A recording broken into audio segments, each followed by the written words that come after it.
Hi hello friends, ಎಲ್ಲರೂ ಹೇಗಿದ್ದೀರಾ? ಎಲ್ಲರೂ ಚೆನ್ನಾಗಿದ್ದೀರಾ ಅಂತ ಭಾವಿಸ್ತೀನಿ. Welcome back to my channel. ನಾನಿವತ್ತು ಬೆಳಗ್ಗೆಯಿಂದ ವ್ಲಾಗ್ ಶುರು ಮಾಡ್ತಾಯಿದ್ದೀನಿ. ಇವತ್ತು ಟಿಫನ್ಗೆ ಪುದೀನ ರೈಸ್ ಬಾತ್ ಮಾಡೋಣ ಅಂತಂದ್ಬಿಟ್ಟು. ದಿನಾಗಲೂ ತಿಂಡಿದೆ ಅಲ್ವಾ ಯೋಚನೆ, ಏನು ತಿಂಡಿ ಮಾಡೋದು ಏನು ಮಾಡೋದು ಅಂತಂದ್ಬಿಟ್ಟು. ನಮ್ಮನೆ ಮಕ್ಳಿಗಂತೂ ಏನು ಮಾಡ್ತಾಯಿದ್ರು, ಅಯ್ಯೋ ಇದಾ ಅಯ್ಯೋ ಅದಾ ಅಂತ ಏನಾದ್ರು ಒಂದು ಹೇಳ್ತಾನೆ ಇರ್ತಾರೆ. ಈ ರಜಾ ಅಂತೂ ಯಾವಾಗಪ್ಪ ಮುಗಿಯುತ್ತೆ ಅಂತ ಅನಿಸ್ಬಿಟ್ಟಿದೆ. ಬೆಳಗ್ಗೆ ಆದರೆ ತಿಂಡಿ ಯೋಚನೆ, ಮಧ್ಯಾಹ್ನ ಆದರೆ ಏನು ಸಾರು ಮಾಡೋದು, ಏನು ಅಡುಗೆ ಮಾಡೋದು ಅಂತ ಯೋಚನೆ ಇದೇ ಆಗೋಗ್ಬಿಟ್ಟಿದೆ. ಬನ್ನಿ, ನಾನೀಗ ಕುಕ್ಕರ್ಗೆ ಎಣ್ಣೆ ತುಪ್ಪ ಹಾಕ್ಕೊಂಡಿದ್ದೀನಿ.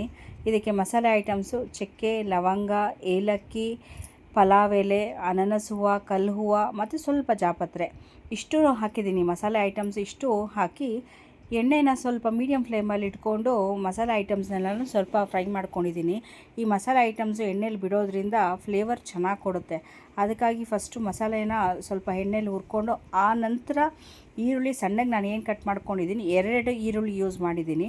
2 ಈರುಳ್ಳಿ ಹಾಕ್ಕೊಂಡು ಚೆನ್ನಾಗಿ ಬಾಡಿಸ್ಕೊಳ್ತಾ ಇದ್ದೀನಿ. ಈ ರೆಸಿಪಿ ಮಾಡೋಕ್ಕೆ ಬರದೇ ಇರೋರು ಕೂಡ ಮಾಡ್ಬೋದು, ತುಂಬ ಈಸಿ.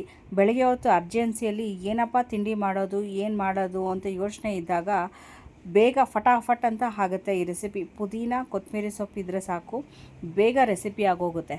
ನಾನು ಸ್ವಲ್ಪ ಈರುಳ್ಳಿ ಫ್ರೈ ಮಾಡ್ಕೊಂಡಿದ್ದಂಗೆ ಬಟಾಣಿ ಹಾಕ್ಕೊಂಡೆ. ಬಿಕಾಸ್ ಹಸಿ ಬಟಾಣಿ ಅಂತಂದ್ರೇ ಆಮೇಲೆ ಬೇಕಾದ್ರೂ ಹಾಕ್ಕೊಬೋದು. ಬಟ್ ಇದು ಒಣಗಿರೋ ಬಟಾಣಿ, ಸ್ವಲ್ಪ ಬೇಯೋದು ನಿಧಾನನೇ ಅಲ್ವಾ, ಅದಕ್ಕೆ ಈರುಳ್ಳಿ ಫ್ರೈ ಆಗ್ತಿದ್ದಂಗೆನೇ ನಾನು ಬಟಾಣಿ ಹಾಕ್ಕೊಂಡಿದ್ದೀನಿ. ಬಟಾಣಿ ಹಾಕ್ಕೊಂಡು ಸ್ವಲ್ಪ ಫ್ರೈ ಮಾಡ್ಕೊತಾ ಇದ್ದೀನಿ. ಅದು ಸ್ವಲ್ಪ ಸಿಮ್ಮಲ್ಲಿ ಇಟ್ಕೊಂಡು ಫ್ರೈ ಆಗ್ತಾ ಇರಲಿ. ಅಷ್ಟರಲ್ಲಿ ಬನ್ನಿ ಮಸಾಲೆ ಅಂದರೆ ಇದು ಗ್ರೈಂಡ್ ಮಾಡ್ಕೊಂಬಿಡೋಣ, ಪೇಸ್ಟ್ ಮಾಡ್ಕೊಳ್ಳೋಣ.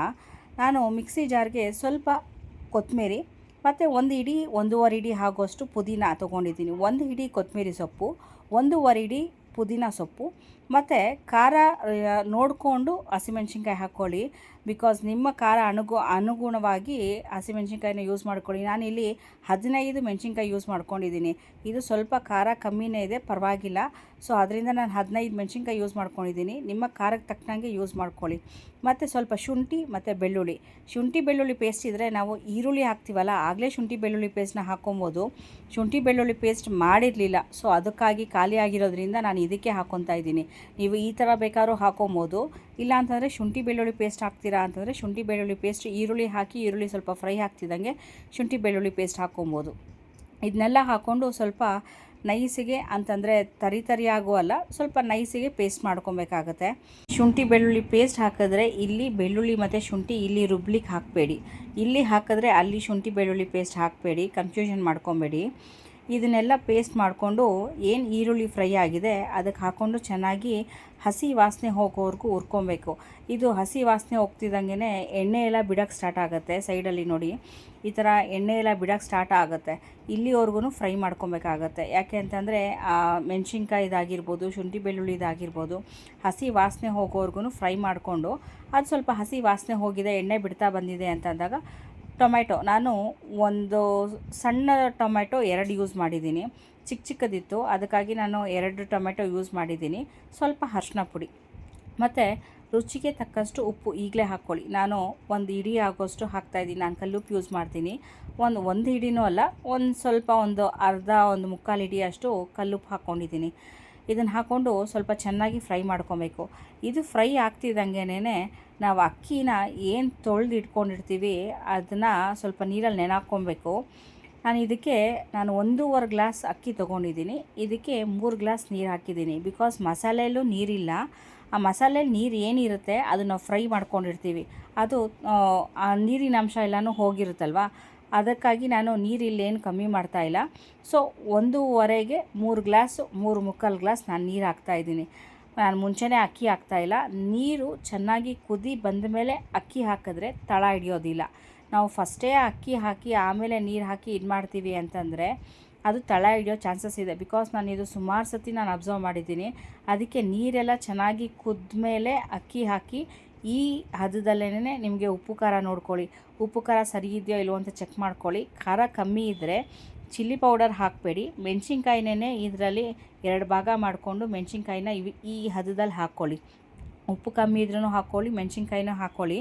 ಯಾವುದೇ ಕಾರಣಕ್ಕೂ ಚಿಲ್ಲಿ ಪೌಡರ್ ಹಾಕಬೇಡಿ, ಟೇಸ್ಟ್ ಚೇಂಜ್ ಆಗೋಗುತ್ತೆ. ನಾನೀಗ ಉಪ್ಪು ಖಾರ ಸರಿ ಇದೆಯಾ ಅಂತ ಚೆಕ್ ಮಾಡ್ಕೊತಾ ಇದ್ದೀನಿ. ನಾನು ಹಾಕಿರೋ ಇಷ್ಟದಕ್ಕೆ ಕರೆಕ್ಟಾಗಿದೆ, ಉಪ್ಪು ಖಾರ ಎಲ್ಲನೂ ಕರೆಕ್ಟಾಗಿದೆ. ಮಕ್ಕಳಿಗೆ ಸ್ವಲ್ಪ ಖಾರನೇ ಅಂತ ಅನಿಸುತ್ತೆ, ಬಟ್ ಓಕೆ. ಮೊಸರು ಬಜ್ಜಿ ಯೂಸ್ ಮಾಡ್ತೀವಲ್ಲ, ಇವಾಗ ಮೊಸರು ಬಜ್ಜಿ ಹಾಕೋದ್ರಿಂದ ಕರೆಕ್ಟ್ ಆಗುತ್ತೆ. ನಾನು ಇಲ್ಲಿ ಬೇರೆ ಏನು ಅಡ್ಜಸ್ಟ್ ಮಾಡ್ತಾಯಿಲ್ಲ. ನೀರು ಚೆನ್ನಾಗಿ ಕುದಿ ಬಂದಮೇಲೆ ಈ ಹಂತದಲ್ಲಿ ಲಿಡ್ ಕ್ಲೋಸ್ ಮಾಡಿ 1 ವಿಷಲ್ ತೊಗೊಂಡ್ರೆ ಸಾಕು.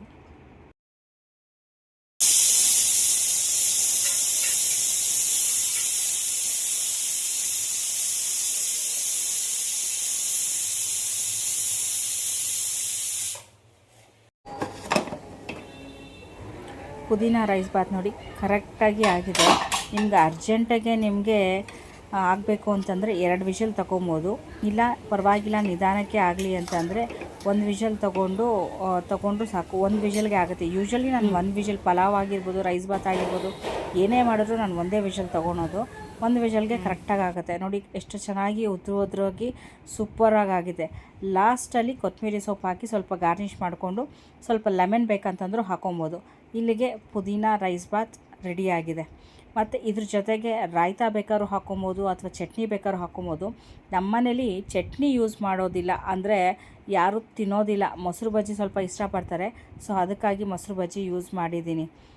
ಓಕೆ ಫ್ರೆಂಡ್ಸ್, ಯಾರಿಗಿಲ್ಲ ನನ್ನ ವಿಡಿಯೋ ಇಷ್ಟ ಆಗಿದೆ ಲೈಕ್ ಮಾಡಿ, ಶೇರ್ ಮಾಡಿ, ಸಬ್ಸ್ಕ್ರೈಬ್ ಮಾಡಿ, ಪಕ್ಕದಲ್ಲಿರೋ ಬೆಲ್ ಐಕಾನ್ನ ಪ್ರೆಸ್ ಮಾಡಿ. ಸೊ ನಾನು ಹಾಕೋ ಎಲ್ಲ ವಿಡಿಯೋ ನೋಟಿಫಿಕೇಷನ್ಸು ನಿಮಗೆ ಬರುತ್ತೆ. Thank you. Thanks for watching. Stay tuned for the next videos. Bye bye.